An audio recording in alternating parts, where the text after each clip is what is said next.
Thank you Jesus, thank you Holy Spirit, thank you Mother Mary.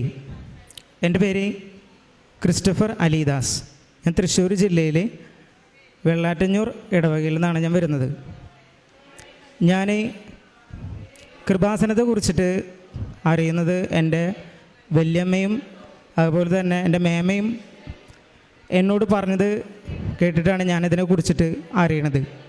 അങ്ങനെയാണെങ്കിൽ പോലും ഉടമ്പടി എടുക്കുക എന്നുള്ളത് കുറിച്ച് എനിക്ക് കൂടുതൽ അറിയില്ലായിരുന്നു. പിന്നീട് എൻ്റെ ചേച്ചിക്ക് കൃപാസനത്തിലേക്ക് പ്രാർത്ഥിക്കാൻ വരണം എന്നുള്ള ഒരു ആഗ്രഹമുണ്ടായതിന് പിന്നെ എന്നോട് കൂടെ പോരാനാണ് ചേച്ചി ആവശ്യപ്പെട്ടത്. പക്ഷേ അങ്ങനെ ആവശ്യപ്പെട്ടപ്പോൾ പോലും ഒരു ഉടമ്പടി എടുക്കണം എന്നുള്ള ഒരു മനസ്സ് എനിക്ക് ആദ്യം ഉണ്ടായിരുന്നില്ല. അപ്പോൾ എൻ്റെ മേമ പറഞ്ഞു, ഞാൻ കുറച്ച് കാലമായിട്ട് PSC പരീക്ഷയ്ക്ക് വേണ്ടിയിട്ട് പഠിച്ചുകൊണ്ടിരിക്കുന്ന ഒരു വിദ്യാർത്ഥിയാണ്. 2021 10ാം ക്ലാസ് ബേസിൽ എഴുതിയ എല്ലാ പരീക്ഷയിലും മെയിൻ പരീക്ഷയിൽ ഞാൻ വലിയ പരാജയമാണ് നേരിട്ടത്. ഞാൻ ധാരാളം പഠിച്ചിരുന്നു, പക്ഷേ എനിക്ക് പരീക്ഷ വരുമ്പോൾ റിസൾട്ട് കിട്ടുന്നില്ല.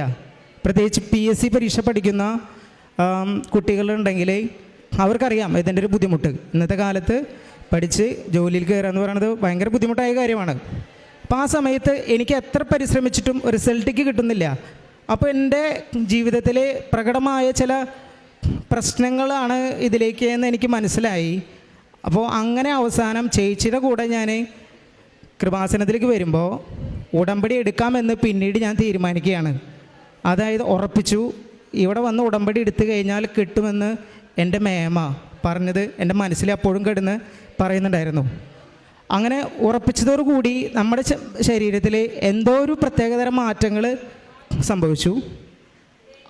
എന്നാണോ ഞാൻ ഇവിടേക്ക് വരാൻ വേണ്ടിയിട്ട്, കൃപാസനത്തിലേക്ക് വരാൻ വേണ്ടിയിട്ട് തീരുമാനമെടുത്തത്, അന്ന് തന്നെ എൻ്റെ ഒരു പരീക്ഷ, മുന്നെഴുതിയ പരീക്ഷയുടെ പ്രൊവിഷനിലേക്ക് വരികയും ജൂൺ 6 നടന്ന എക്സാം ആയിരുന്നത്. അത് ഡിഗ്രി ലെവൽ എക്സാം ആയിരുന്നു. കേരളത്തിൽ എല്ലാവരും എഴുതിയിട്ടുള്ള എക്സാമാണ്. അന്ന് പ്രൊവിഷനിലേക്ക് വെച്ചിട്ട് മാർക്ക് നോക്കുമ്പോൾ ഞാൻ പ്രതീക്ഷിക്കാത്തതിലും കൂടുതൽ മാർക്ക് എനിക്ക് കിട്ടുകയാണ്.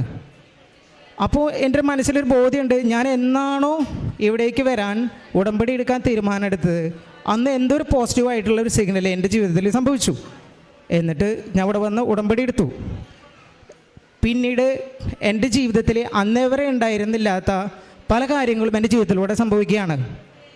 പള്ളിയിലായാലും ഞാൻ വളരെ ബാക്കിലാണ് നിന്നിരുന്നത്. കുർബാനയിൽ പരമാവധി നമ്മളെല്ലാവരും ഇപ്പോൾ ചെറുപ്പക്കാരൊക്കെ ഏറ്റവും ബാക്കിൽ നിൽക്കാനാണ് പരിശ്രമിക്കാറ്, അല്ലെങ്കിൽ ഏതെങ്കിലും മറവിൽ നിൽക്കാൻ. അങ്ങനെ തന്നെയായിരുന്നു ഞാനും. പക്ഷേ പരിശുദ്ധ അമ്മയുടെ അവിടെ യേശുവായിട്ട് ഉടമ്പടി എടുത്തപ്പോൾ എൻ്റെ ജീവിതത്തിൽ വലിയ മാറ്റം വരികയാണ്. ഉടമ്പടി ജീവിതത്തിൽ നമ്മൾ ധാരാളം കാര്യങ്ങൾ നമ്മൾ ചെയ്യുന്നുണ്ട്.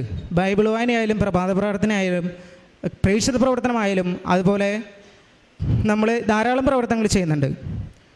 അങ്ങനെ ചെയ്യാൻ തുടങ്ങിയപ്പോൾ അത് അന്നേ വരെ ഇല്ലാത്ത രീതിയിലുള്ള ഒരു പ്രകടമായ ഒരു മാറ്റം, ഒരു ആത്മീയതയിലേക്ക് കൂടുതൽ ചേർന്ന് നിൽക്കാനുള്ള ഒരു ശക്തി എനിക്ക് കിട്ടി. ഇപ്പം ഞാൻ പള്ളിയിൽ ഫ്രണ്ടിലാണ് നിൽക്കുന്നത്. കാരണം എൻ്റെ ഈശോ എന്നെ സ്നേഹിക്കുന്നുണ്ടെന്നും എൻ്റെ സ്നേഹം ഈശോ ആഗ്രഹിക്കുന്നുണ്ടെന്നും ഞാൻ മനസ്സിലാക്കി. അങ്ങനെ ഉടമ്പടി ഞാൻ എടുത്തത് ജൂൺ 10 ഞാൻ ഇവിടെ നിന്ന് എടുത്തത്, 2023 ജൂൺ 10. ആ ഉടമ്പടി എടുത്തതിന് ശേഷമാണ് June 17 state wide company board assistant exam ഉണ്ടായിരുന്നു. അപ്പോൾ ഞാൻ പ്രാർത്ഥിക്കുമായിരുന്നു, ഉടമ്പടി എടുത്തിട്ടുണ്ട്, നമുക്ക് ആത്മവിശ്വാസമുണ്ട് പരീക്ഷ എഴുതാൻ. അന്നേ വരെ എഴുതിയുള്ള എല്ലാ പരീക്ഷകളിലും വിചാരിച്ച പെർഫോമൻസ് എനിക്ക് കിട്ടിയിട്ടില്ല. ഞാൻ മെയിൻ ലിസ്റ്റിൽ ഉൾപ്പെടാറില്ല. ഉൾപ്പെടുന്നുണ്ടെങ്കിൽ തന്നെ ഏറ്റവും ലാസ്റ്റിലായിരുന്നു. ജൂൺ 17 എക്സാം എഴുതിയതിന് ശേഷം റിസൾട്ട് വന്നു. റിസൾട്ട് വന്നപ്പോൾ ഞാൻ കാൽക്കുലേറ്റ് ചെയ്തിട്ടുണ്ടായിരുന്നു, ഇതിന് ശേഷം പ്രൊവിഷനിലേക്ക് വരും, മെയിൻക്ക് വരും. PSC പരീക്ഷ പഠിക്കുന്നവർക്കറിയാം. അങ്ങനെ വന്നപ്പോൾ ഇന്നേ വരെ ഇല്ലാത്ത രീതിയിൽ മൈനസ് മാർക്ക് വളരെയധികം കുറയുകയും വളരെ നല്ല മാർക്ക്, എൻ്റെ മാർക്ക് എനിക്കറിയാം, കാൽക്കുലേറ്റ് ചെയ്ത് 64 മാർക്കാണ് കിട്ടിയത്. അത് ജൂൺ 17 പരീക്ഷ എഴുതിയ ആളുകൾക്കറിയാം. അന്നത്തെ പരീക്ഷ 2 കാറ്റഗറി നമ്പറിലേക്ക് എനിക്ക് ക്വാളിഫൈ ചെയ്തിട്ടുണ്ടായിരുന്നു. അന്നത്തെ പരീക്ഷ 3 കാറ്റഗറിയിലേക്ക് നടന്നതായിരുന്നു. ആ 2 കാറ്റഗറിയിലേക്കുള്ള എക്സാമാണ് ഞാൻ എഴുതിയത്. സ്റ്റേറ്റ് വൈഡ് നടന്നതാണ്.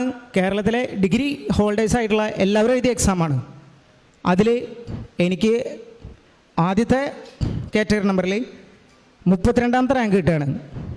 അത് എന്നെ ശരിക്കും ഞെട്ടിച്ച കാര്യമാണ്. കാരണം ഞാൻ ഉടമ്പടി എടുത്തതിന് ശേഷം എഴുതിയ എക്സാമാണ്.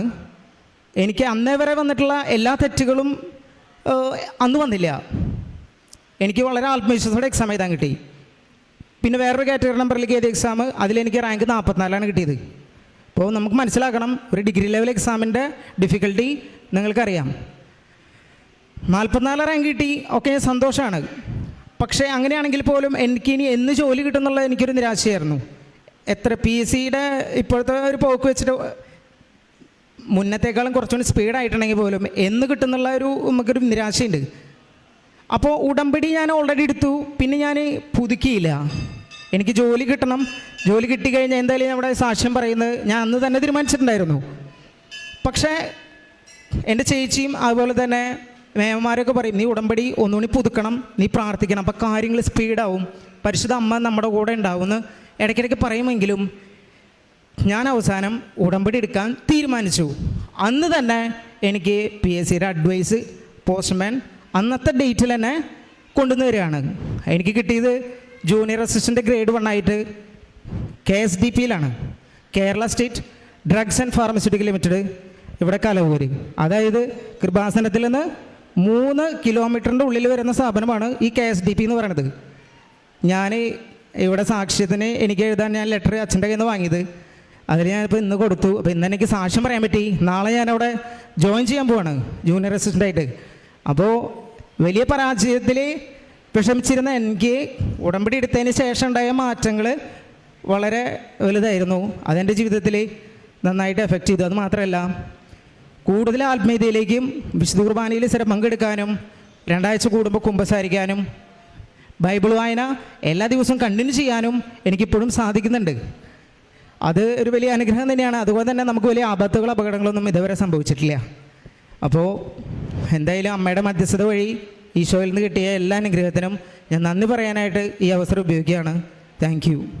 പരിശുദ്ധ അമ്മയുടെ മധ്യസ്ഥതയിൽ വളരെ ചുരുങ്ങിയ ഭാഷയിൽ അങ്ങനെ ജോലി കിട്ടിയ കാര്യമാണ് പറയുന്നത്. അപ്പം തൻ്റെ ഈ ചെറുപ്പ കാലഘട്ടത്തിൽ തന്നെ ദൈവം നൽകിയതാണെന്നുള്ളൊരു ബോധ്യം, അതിപ്പോൾ എല്ലാം ദൈവം നൽകിയതാണല്ലോ എന്നുള്ള ചോദ്യമുണ്ട്. പക്ഷേ അങ്ങനെയല്ല.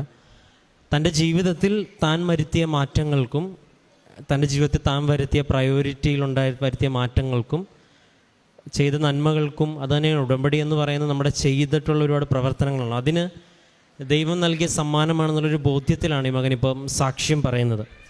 അതിലേറ്റവും പ്രധാനപ്പെട്ടത് ഉടമ്പടി എടുത്തതിന് ശേഷം എഴുതിയ പരീക്ഷയുടെ പ്രത്യേകത. അത് വളരെ പെട്ടെന്ന് പറയുമ്പോൾ മനസ്സിലാവുന്നുണ്ട്. അതായത് ആദ്യം 10ാം ക്ലാസ് യോഗ്യതയുള്ള പരീക്ഷയിൽ നിന്ന് മാറി ഡിഗ്രി ഹോൾഡേഴ്സ് എഴുതുന്ന പരീക്ഷയിലാണ് ദൈവം അപ്പം ബോധ്യപ്പെടുത്തിയത്, നിൻ്റെ മെറിറ്റിനേക്കാളുപരി നിൻ്റെ പ്രാർത്ഥനയ്ക്ക് ഞാൻ നിനക്കൊരു മറുപടി നൽകും എന്നുള്ളൊരു ബോധ്യപ്പെടുത്തൽ ആ സാക്ഷ്യം പറയുമ്പോൾ ഉണ്ട്. അതിൽ ദൈവം അതിനെ ക്രമീകരിച്ച് നെഗറ്റീവ് മാർക്ക് കുറഞ്ഞു എന്നൊക്കെ പറയുമ്പോഴും ഏറ്റവും അവസാനം ഇവിടെ ഒന്ന് പുതുക്കണമെന്ന് ഒരു പക്ഷേ അത് ആൻറ്റിയൊക്കെയാണ് കൂടുതൽ മോട്ടിവേറ്റ് ചെയ്ത് ഇങ്ങോട്ട് വിടുന്നത്. അപ്പോഴും പുതുക്കാനായിട്ട് തീരുമാനിക്കണം. അപ്പോഴൊരു ക്രൈസിസ് ഉണ്ട്, അതും വ്യക്തമായിട്ട് പറയുന്നുണ്ട്. കാരണം ലിസ്റ്റിൽ പേരുണ്ടെങ്കിൽ ഇതിനൊക്കെ ഒരു അപ്പോയിൻമെൻറ്റ് വരാനുള്ള കാലതാമസമുണ്ട്. അപ്പോൾ എനിക്കൊന്ന് കൂടെ ഉടമ്പടി എടുത്ത മറ്റേ ആൾക്ക് ആ പറയുന്ന ആൻറ്റിക്ക് എന്തായാലും വ്യക്തമായിട്ട് ഉടമ്പടി ഒരു വേഗതയുടെ പ്രാർത്ഥനയാണ്, മാതാവ് സമയത്തിന് മേൽ അധികാരമുള്ള അമ്മയാണ്, നീ കൂടുതൽ പ്രാർത്ഥിച്ച ഉറപ്പായിട്ടും ദൈവത്തിൽ ഇടപെടും എന്നുള്ളൊരു ബോധ്യം, ഒരുപക്ഷെ അനുഭവത്തിൽ നിന്ന് ലഭിച്ചൊരു ബോധ്യം ആ മകൾക്കുണ്ട്. അത് വ്യക്തമായിട്ട് പറഞ്ഞ് ഇവിടെ ഉടമ്പടി എടുത്ത് പുതുക്കാനായിട്ട് തീരുമാനിച്ച അന്ന് തന്നെ അദ്ദേഹത്തിന് ഉള്ള അപ്പോയിൻമെൻറ്റ് ലെറ്റർ വരികയും നാളെ അപ്പോയിൻമെൻറ്റ്, അതും പരിശുദ്ധ അമ്മയുടെ ഈ ആലയത്തിൻ്റെ തൊട്ടടുത്ത് ഒരു 1-2 കിലോമീറ്റർ പോലും പോകേണ്ട തൊട്ടടുത്ത് തന്നെ അവിടുത്തെ വലിയൊരു പദവിയിലേക്ക് ഇദ്ദേഹം പ്ലേസ് ആവുകയും ചെയ്യണം. അപ്പം അതിന് വ്യക്തമായിട്ട് ഇദ്ദേഹം വ്യക്തമായിട്ട് പറയുന്നുണ്ട്, എൻ്റെ ജീവിതത്തിൽ ഞാൻ വരുത്തിയ മാറ്റവും എൻ്റെ ജീവിതത്തിൽ പുതുതായിട്ട് തുടങ്ങിയ നല്ല ശീലങ്ങളും എനിക്ക് ലഭിച്ച അനുഗ്രഹവും തമ്മിൽ എപ്പോഴും ബന്ധപ്പെട്ടിരിക്കുന്നത്. ഇത് തന്നെയാണ് കർത്താവിൻ്റെ ഉടമ്പടി എന്ന വാക്കിൽ ബൈബിൾ ആഗ്രഹിച്ച് പറയണത്. നീ വിശുദ്ധിയിൽ ജീവിച്ചാൽ നിനക്ക് ആവശ്യമുള്ളതെല്ലാം ഞാൻ തരും എന്നുള്ള ദൈവത്തിൻ്റെ ഉടമ്പടിയിൽ. അപ്പോൾ വിശുദ്ധിയിൽ ജീവിക്കാനായിട്ടാണ് ഉടമ്പടി പഠിപ്പിക്കുന്നത്. അതാണ് ഏറ്റവും അവസാനം. അതിവിടെ പറയുന്ന ഒരു വിശുദ്ധ ബലിയുടെ ഒരു കാര്യം വെച്ച് മാത്രമാണ്, ബാക്കി ഒരുപാട് കാര്യങ്ങൾ ചെയ്യുന്നുണ്ടെങ്കിലും. അതായത് ഇത്രയും നാൾ ഒരു പക്ഷേ ഒരു ചെറുപ്പ കാലഘട്ടത്തിലാകുമ്പോൾ എല്ലാവർക്കും ഉണ്ടാകുന്നൊരു ഏറ്റവും പുറകിൽ എവിടെയെങ്കിലുമൊക്കെ മാറിയിരുന്ന ഒരാൾ ഏറ്റവും ഫ്രണ്ടിലേക്ക് വന്നിട്ട് ഇദ്ദേഹം പറയുന്നൊരു സ്റ്റേറ്റ്മെൻറ്റ്, ഇതുവരെ കർത്താവിന് എന്നോടുള്ള സ്നേഹവും എനിക്ക് ദൈവത്തോടുള്ള സ്നേഹവും വർദ്ധിച്ചു എന്നുള്ളതാണ്. അപ്പം അങ്ങനെ ഒരു സ്റ്റേറ്റ്മെൻറ്റ് പറയാൻ തക്കവിധം അതിങ്ങനെ പള്ളി പ്രസംഗം കേട്ടിട്ടോ ബുക്ക് വായിച്ചിട്ടോ പറയണതല്ലല്ലോ, ലൈഫിലെ ഒരു ഇൻസിഡൻറ്റ് വെച്ച് പറയണതാണ്. അതാണ് ഏറ്റവും വലിയൊരു ദൈവാനുഗ്രഹം എന്ന് പറയണത്. ഒപ്പം വ്യക്തിപരമായിട്ട് പ്രാർത്ഥനയിലേക്ക് കൂടുതൽ ശക്തിപ്പെടാനായിട്ട് ഇത് സഹായിച്ചു എന്നുള്ളതാണ്. അപ്പോൾ ആത്മീയമായ വളർച്ച തന്നെയാണ് ഉടമ്പടിയുടെ ലക്ഷ്യം. ഈ വളർച്ചയിലേക്ക് നമുക്ക് ചവിട്ടിക്കയറുവാനായിട്ട് നമ്മുടെ അനുദിനമുള്ള ഈ ആവശ്യങ്ങളൊരു നിയോഗമായിട്ട് വരും. അപ്പോൾ മാതാവ് വ്യക്തമായിട്ട് ഈ ഒരു കാര്യത്തിൽ ഇടപെട്ടു എന്നുള്ളൊരു ബോധ്യത്തിൽ നമ്മുടെ മുമ്പിൽ സാക്ഷ്യപ്പെടുത്തുമ്പോൾ ഇനി ഉടമ്പടി ജീവിതത്തിൽ മുന്നോട്ട് പോകുമ്പോൾ ഇനിയും ഇതുപോലെ വ്യക്തതയോടുകൂടി ഒരുപാട് ദൈവാനുഭവങ്ങൾ ഉണ്ടാവട്ടെ എന്നും ഒരുപാട് പേർക്ക് ഈ അനുഭവിച്ച ക്രിസ്തുവിനെയും മാതാവിനെയും പകർന്നു കൊടുക്കുവാൻ ദൈവം ഉപകരണമാക്കട്ടെ എന്ന് പ്രാർത്ഥിക്കുന്നു. നമുക്ക് കരങ്ങളടിച്ച് ദൈവത്തിൻ്റെ നാമം മഹത്വപ്പെടുത്താം. അത്യപൂർവ ദൈവാനുഭവങ്ങൾ ഇനി നിങ്ങൾക്കും സ്വന്തം. ഈ യൂട്യൂബ് ചാനൽ ഇതുവരെ സബ്സ്ക്രൈബ് ചെയ്തിട്ടില്ലെങ്കിൽ ഇപ്പോൾ തന്നെ സബ്സ്ക്രൈബ് ചെയ്യുക. ഈ വീഡിയോ ഇപ്പോൾ തന്നെ നിങ്ങളുടെ സുഹൃത്തുക്കൾക്ക് ഷെയർ ചെയ്തുകൊണ്ട് കർത്താവിന്റെ പ്രേക്ഷിതരാകുക.